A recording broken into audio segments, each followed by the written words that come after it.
Hello students, तो हमने tabular presentation of data last class में फिनिश किया। आज हम स्टार्ट करेंगे graphical presentation of statistical data.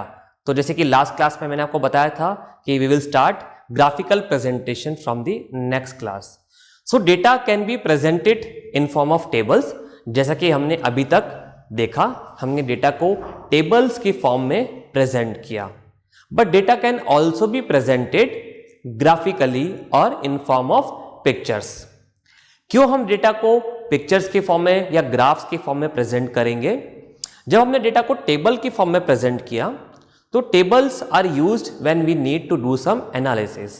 जब हमें कुछ कैलकुलेशंस करने हैं डेटा पर, फर्दर कुछ मैथमेटिकल ट्रीटमेंट करना है, तो हम डेटा को टेबुलर फॉर्म में प्रेजेंट करते हैं, क्योंकि उससे हमारे कैलकुलेशंस, एनालिसिस ईजी हो जाते हैं, क्योंकि वहां पर हम डेटा को नंबर्स की फॉर्म में, एक टेबल की फॉर्म में सिस्टमैटिकली इंक्रीजिंग या एक पर्टिकुलर ऑर्डर में अरेंज कर रहे हैं।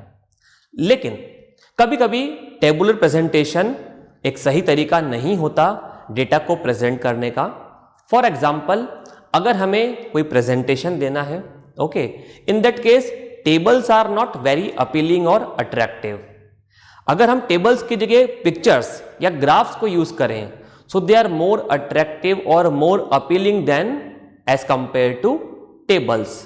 So sometime we need to present the data in forms of graphs also, okay, and there are various methods to present the data graphically or pictorially, okay. So we will look at some of the methods to present the data on graph. So we will discuss three methods to present the data on graph. The first method is bar graph. First method is bar graph, okay. Then second is histogram. First is bar graph, second is histogram, and third is frequency polygon. तो हम यहां पर तीन methods देखेंगे data को graphically present करने के: bar graph, histogram and frequency polygon. किस डेटा के लिए कौन सा मेथड हमें यूज करना है वो भी हम देखेंगे, ओके। जैसे हमने टेबल्स में अलग अलग तरीके के डेटा को प्रेजेंट किया था, अगर हम थोड़ा सा रिकॉल करें तो हमने डिस्क्रीट फ्रीक्वेंसी डिस्ट्रीब्यूशन को प्रेजेंट किया था। वहां पर क्या था, हम एक इंडिविजुअल वैल्यू को एक ही बार लिख रहे थे और उसके सामने नेक्स्ट कॉलम में हम फ्रीक्वेंसी कॉलम में उसके कॉरेस्पॉन्डिंग हम उसका नंबर ऑफ रिपीटिशंस यानी कि उसका फ्रीक्वेंसी लिख रहे थे। तो अगर कोई वैल्यू 5 टाइम्स रिपीट हो रहा है तो हम उस वैल्यू को एक ही बार लिख रहे थे, और फ्रीक्वेंसी वाले कॉलम में हमने लिखा था 5। दैट मीन्स वो वैल्यू 5 टाइम्स रिपीट हो रही है। This was discrete frequency distribution, जहां हमने एक नंबर को एक वैल्यू को एक ही बार कंसीडर किया और उसके रिपीटिशन को हमने फ्रीक्वेंसी की फॉर्म में लिख दिया। देन हमने डेटा को कंटिन्यूअस फ्रीक्वेंसी डिस्ट्रीब्यूशन मेथड से भी प्रेजेंट किया था। वहां हमने क्या किया, हमने क्लासेस बना दिए, क्योंकि अगर डेटा लार्ज है तो डिस्क्रीट फ्रीक्वेंसी डिस्ट्रीब्यूशन में बहुत सारी एंट्रीज थी, वो एक प्रॉब्लम था इतने सारी एंट्रीज को प्रेजेंट करना। तो हमने डेटा को क्लासेस में डिवाइड कर दिया, क्लासेस फॉर्म कर दी, एंड देन क्लास फ्रीक्वेंसीज हमने लिख दी, ओके। तो इस तरीके से हमने discrete frequency distribution, continuous frequency distribution method से डेटा को टेबुलर फॉर्म में प्रेजेंट करना सीखा। अब कब हम बार ग्राफ मेथड यूज करेंगे, कब हम हिस्टोग्राम यूज करेंगे और कब फ्रीक्वेंसी पॉलीगन यूज करेंगे, ये भी हम यहां पर देखेंगे कि किस तरीके के डेटा के लिए कौन सा ग्राफिकल मेथड सूटेबल है या यूज करना चाहिए, ओके। तो ये तीन मेथड है हमारे पास में: bar graph, histogram and frequency polygon, right. हम स्टार्ट करते हैं बार ग्राफ से, ओके। सो इसको मैं रब कर देता हूं। We will start with bar graph.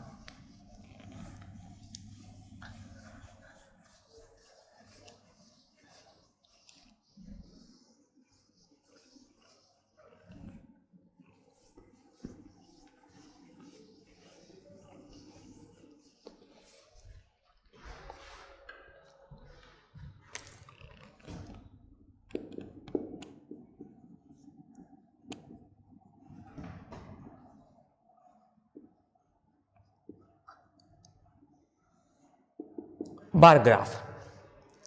तो बार ग्राफ मेथड को हम कब यूज करेंगे as a graphical method to present the data? अगर जो डेटा हमें गिवन है वो डिस्क्रीट फ्रीक्वेंसी डिस्ट्रीब्यूशन की फॉर्म में है, अगर डेटा डिस्क्रीट फ्रीक्वेंसी डिस्ट्रीब्यूशन की फॉर्म में है तो हम यूज करेंगे बार ग्राफ मेथड को। Okay, so this method is used in case of discrete frequency distribution।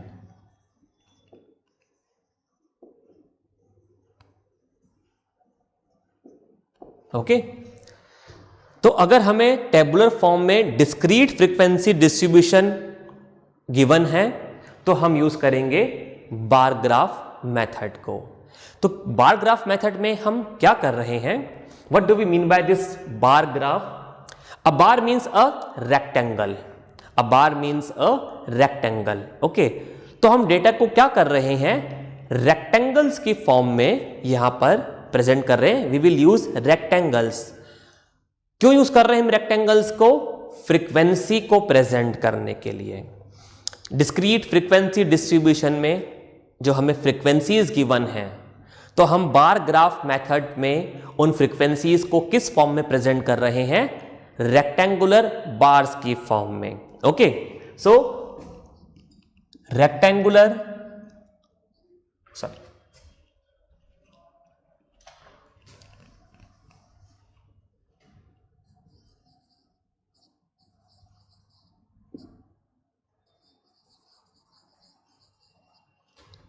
rectangular bars are used to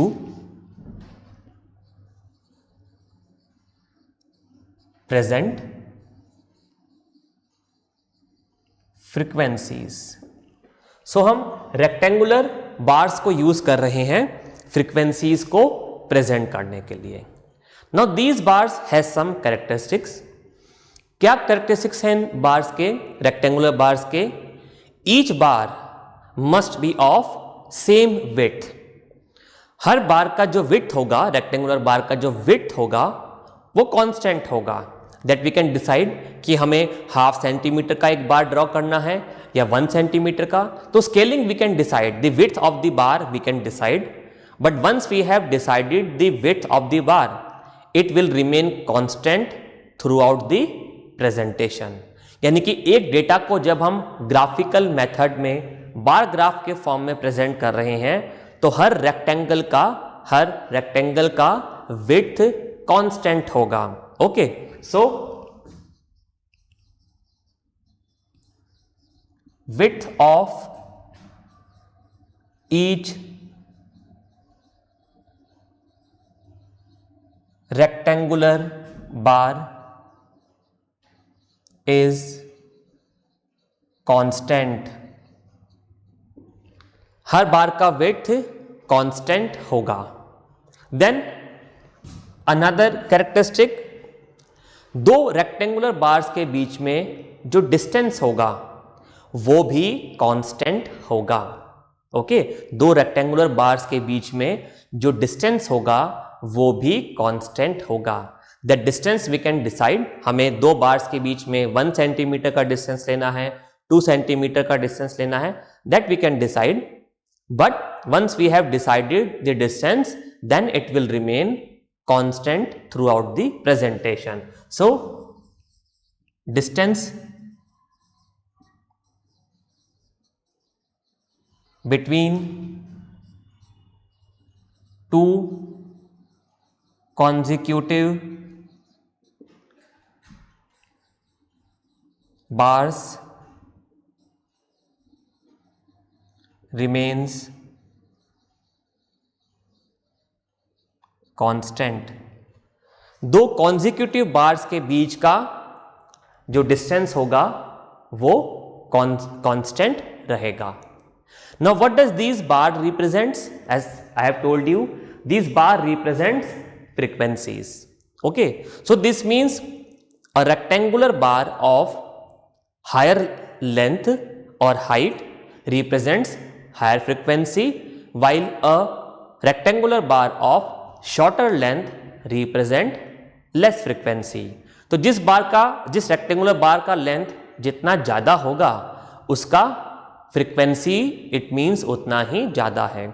so a rectangular bar with high length, more length will represent more frequency, while a rectangular bar with less height or less length will represent less frequency.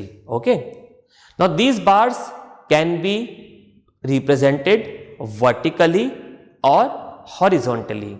हम इन rectangular bars को vertically भी draw कर सकते हैं और horizontally भी draw कर सकते हैं, but usually we draw bars vertically. हम वर्टिकल फॉर्म में ही बार्स को रिप्रेजेंट करते हैं. जब हम एग्जाम्पल देखेंगे तो हम देखेंगे कि किस तरीके से हम प्रेजेंट करेंगे. So but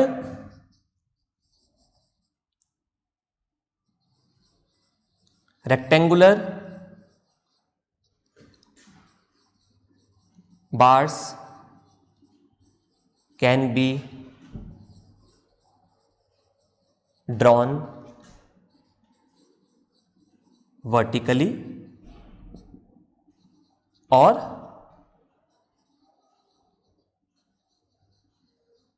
horizontally.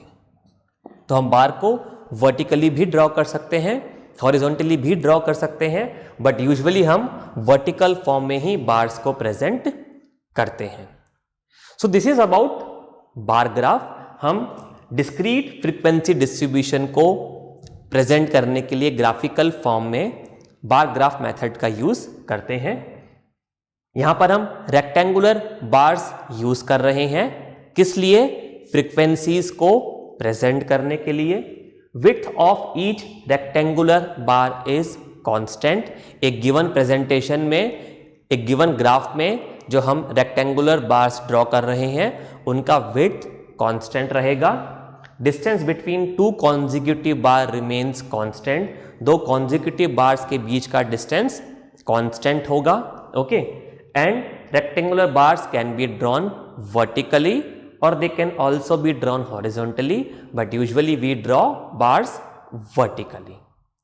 ओके, आप इसको नोट कर लीजिए. देन हम एक एग्जाम्पल देखते हैं और देखते हैं कि बार ग्राफ हम कैसे ड्रॉ करेंगे.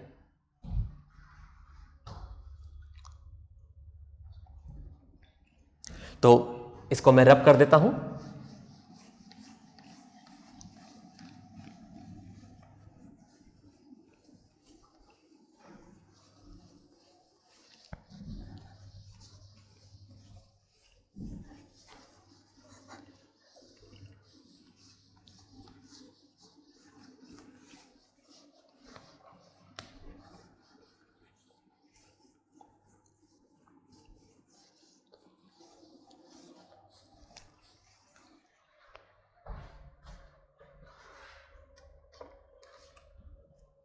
सो मैं क्वेश्चन डिक्टेट कर रहा हूं, आप क्वेश्चन लिखेंगे.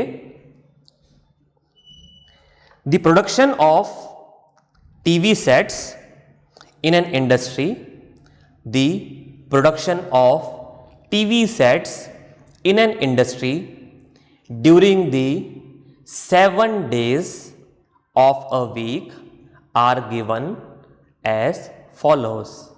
The production of TV sets in an industry during the 7 days of a week are given as follows. Okay, तो मैं डेटा आपके सामने लिख रहा हूं बोर्ड पर. हमें क्या गिवन है? हमें एक इंडस्ट्री में, एक टीवी बनाने वाली कंपनी में वीक में 7 डेज में कितने टीवी सेट्स बन रहे हैं उसका डेटा हमें गिवन है. ओके, तो हमें डेटा गिवन है. यहां पर हम डे लिख देते हैं और यहां पर number of TV sets. Okay, so Monday,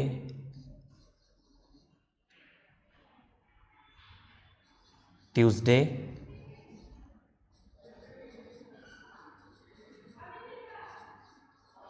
Wednesday,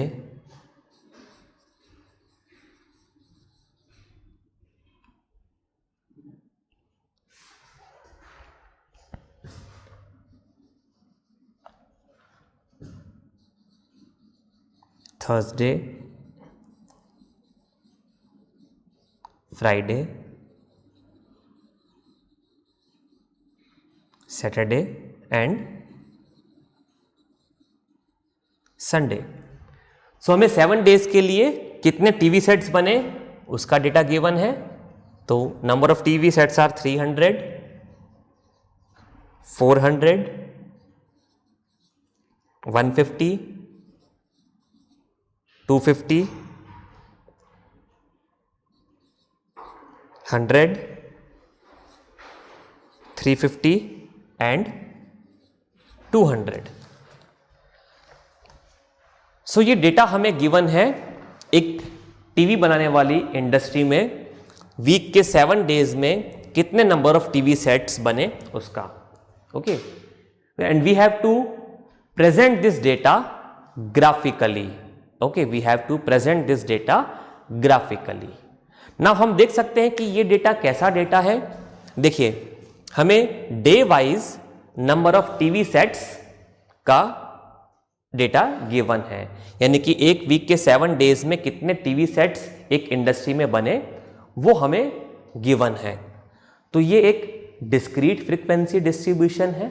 हम देख सकते हैं कि यहाँ पर वीक का एक डे और उस डे में कितने टीवी सेट्स बने ये गिवन है। So this data is a discrete frequency distribution. So इसको हम किस तरीके से प्रेजेंट करेंगे, इसको हम बार ग्राफ के फॉर्म में प्रेजेंट करेंगे। अब बार ग्राफ कैसे ड्रॉ करेंगे? सबसे पहले हम 2 एक्सिस ड्रॉ करेंगे।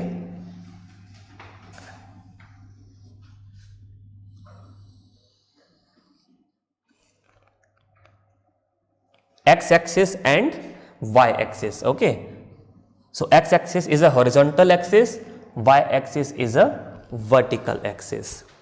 Now always remember, हम जब जैसे मैंने आपको बताया था कि हम बार्स को वर्टिकली भी प्रेजेंट कर सकते हैं, हॉरिजॉन्टली भी प्रेजेंट कर सकते हैं, बट यूजुअली हम रेक्टेंगुलर बार्स को वर्टिकली ही प्रेजेंट करते हैं। जब हम बार्स को वर्टिकली प्रेजेंट कर रहे हैं तो y एक्सिस पर हम फ्रीक्वेंसी लेंगे और x एक्सिस पर हम जो हमें डेटा गिवन है, यहाँ पे हमें डेज गिवन है तो हम डेज लेंगे। ओके, जब हम बार्स को रेक्टेंगुलर बार्स को वर्टिकली प्रेजेंट कर रहे हैं तो हम y एक्सिस पर फ्रीक्वेंसी लेंगे, यानी कि यहाँ पर क्या गिवन है, नंबर ऑफ टीवी सेट्स, और x एक्सिस पर हम जो हमें डेटा गिवन है किसका, नंबर ऑफ डेज हमें गिवन है, एक वीक के 7 डेज गिवन है तो हम x एक्सिस पर यहां पर डेज लेंगे। ओके, तो यहां मैं लिख देता हूं डेज और यहां मैं लिख देता हूं number of TV sets. Okay, तो ये इस ऑर्डर में इंक्रीजिंग डेटा है एंड यहां पर डेज। अब फ्रीक्वेंसी को कहां ड्रॉ करना है हमें, y एक्सिस पर, और जो डेटा गिवन है किसका, day wise number of TV sets manufacturing का, तो डे हम प्रेजेंट करेंगे x एक्सिस पर। ओके, अब जैसा मैंने आपको भी बताया था कि एक बार का रेक्टेंगुलर बार का जो विड्थ है वो कांस्टेंट होगा और 2 कॉन्जिक्यूटिव बार्स के बीच का जो डिस्टेंस होगा वो भी through out the presentation constant होगा। ओके, तो मैं एक सूटेबल डिस्टेंस पर, फॉर एग्जांपल मैंने ये ओरिजिन है जहां पर x और y एक्सिस मीट कर रहे हैं, इससे 1 सेंटीमीटर पर मैं फर्स्ट बार ड्रॉ कर रहा हूं। ओके, तो 1 सेंटीमीटर पर हम फर्स्ट बार ड्रॉ करेंगे। अब ये तो हमने ओरिजिन से डिस्टेंस लिया फर्स्ट बार का, लेकिन अभी हमें बार का विड्थ भी डिसाइड करना है।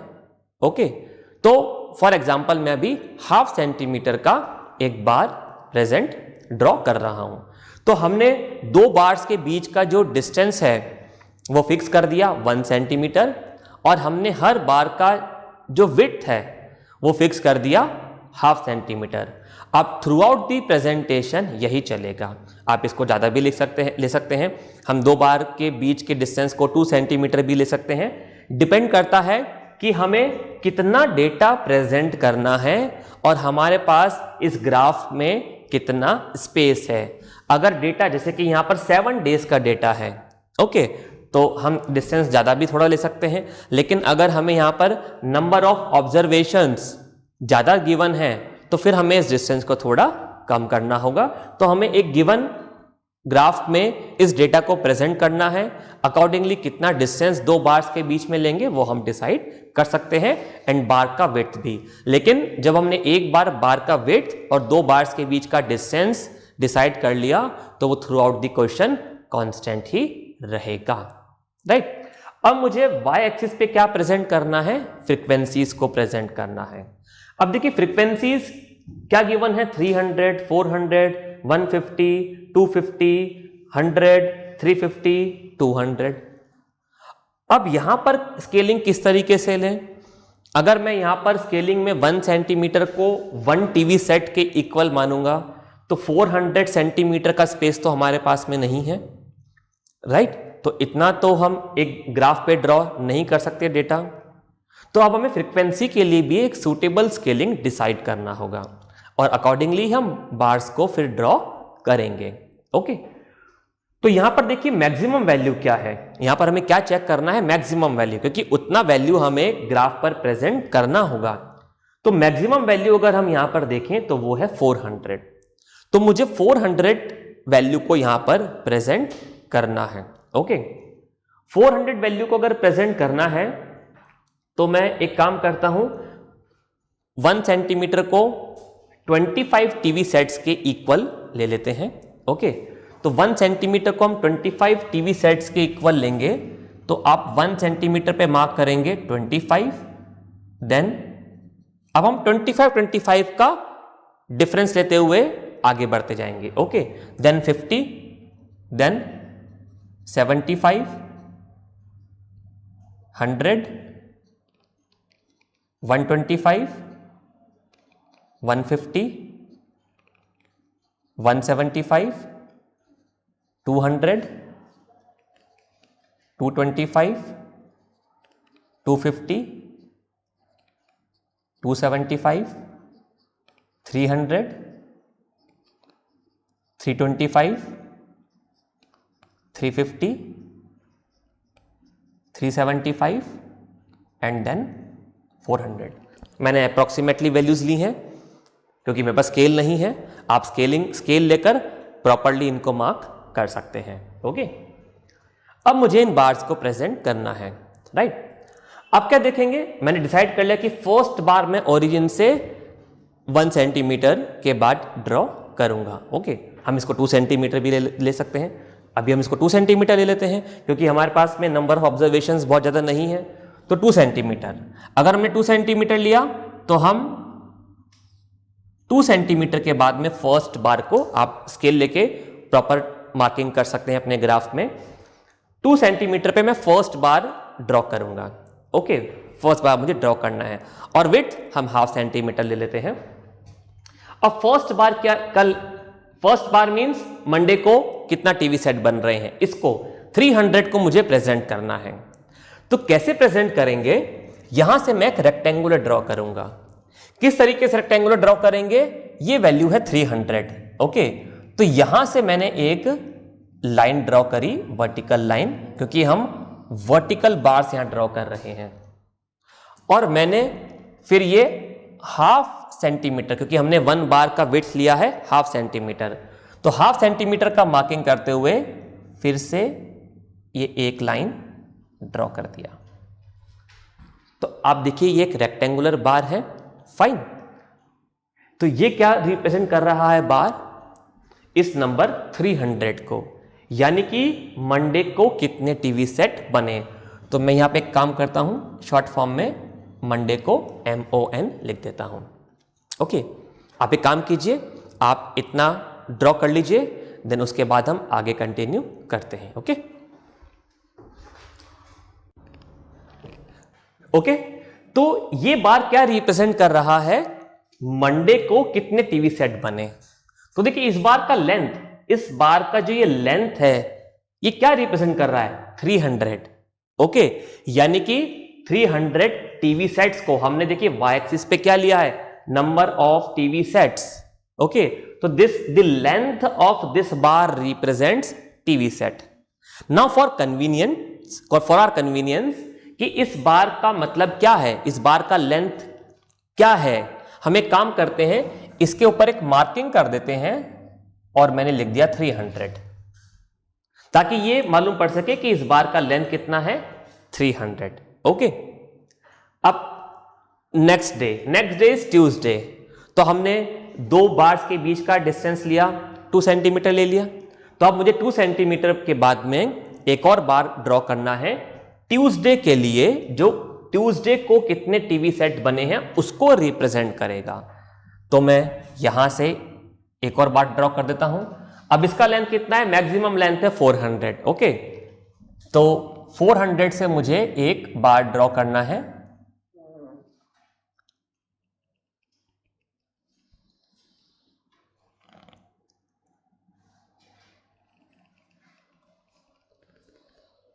इस तरीके से, right.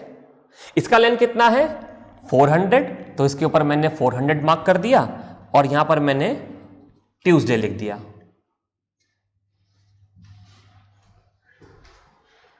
Fine. Now next is Wednesday.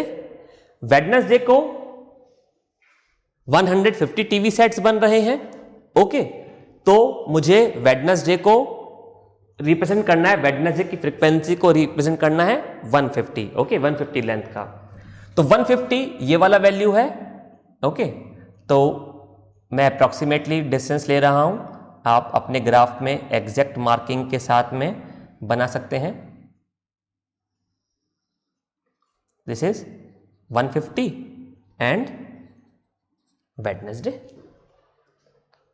Right. अभी मेरा डिस्टेंस कांस्टेंट नहीं दिख रहा है, लेकिन आप अपने ग्राफ में इक्वल डिस्टेंस लेके इसको ड्रॉ करेंगे। Okay, then next is Thursday. Thursday को नंबर ऑफ टीवी है 250। Okay, 250,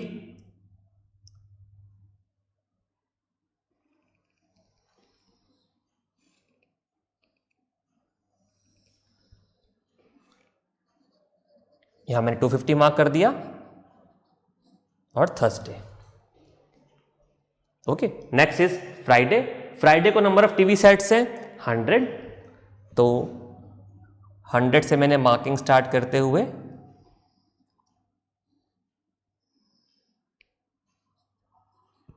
Friday 100।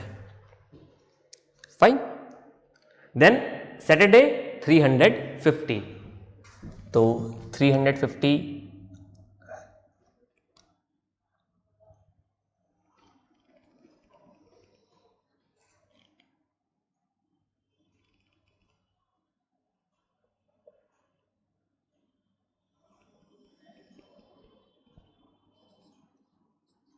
Saturday 350।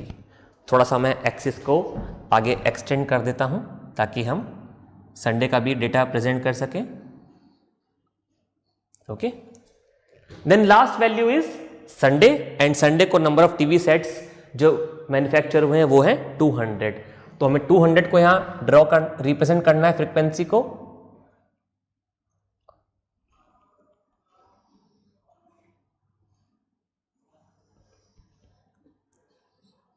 Sunday and 200. So in this way we will draw the bars. अब आप इन बार्स को शेडिंग भी कर सकते हैं to make it more attractive. So bars can be shaded also in a particular format. So like this we can shade the bars also.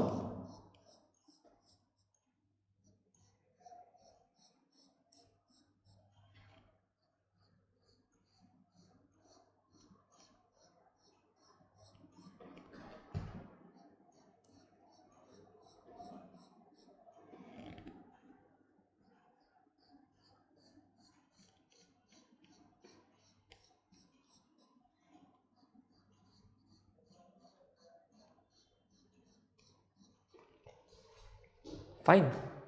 अब हम यहां पर जो y एक्सिस में स्केलिंग लिया है उसको भी मेंशन कर देते हैं। So on y axis 1 centimetre equals to 25 TV sets. So हमने y एक्सिस पे क्या लिया है, 1 सेंटीमीटर को रिप्रेजेंट किया है 25 टीवी सेट से। So this is bar graph of this particular question. तो हमने क्या किया, हमने x एक्सिस और y एक्सिस ड्रॉ किए। y एक्सिस पर हम फ्रीक्वेंसीज को प्लॉट करेंगे क्योंकि हम वर्टिकल बार्स बना रहे हैं। x एक्सिस पे जो हमें डेटा गिवन है, यहाँ पर डेज गिवन थे तो हमने डेज को प्रेजेंट कर दिया। ओके, हमें स्केलिंग चूज करना है y एक्सिस पर कि फ्रीक्वेंसीज को किस तरीके से हम प्लॉट करेंगे। तो हमने 1 सेंटीमीटर को 25 टीवी सेट्स के इक्वल लिया। देन हमें बार्स के बीच का डिस्टेंस डिसाइड करना है। वो डिपेंड करेगा कि हमें कितना डेटा गिवन है। अगर नंबर ऑफ ऑब्जर्वेशन ज़्यादा है तो हम डिस्टेंस कम लेंगे ताकि ग्राफ पर हम प्लॉट कर सकें। अगर डेटा कम है तो हम डिस्टेंस को ज़्यादा भी ले सकते हैं। अकॉर्डिंगली हमें बार का विड्थ डिसाइड करना है कि एक बार का विड्थ कितना होगा, और ये डिस्टेंस और बार का विड्थ पूरे क्वेश्चन में, पूरे प्रेजेंटेशन में कांस्टेंट रहेगा। आप इसको ड्रॉ कीजिए। कोई डाउट है वीडियो को दोबारा देखिए। Next class we will look more questions. Bye.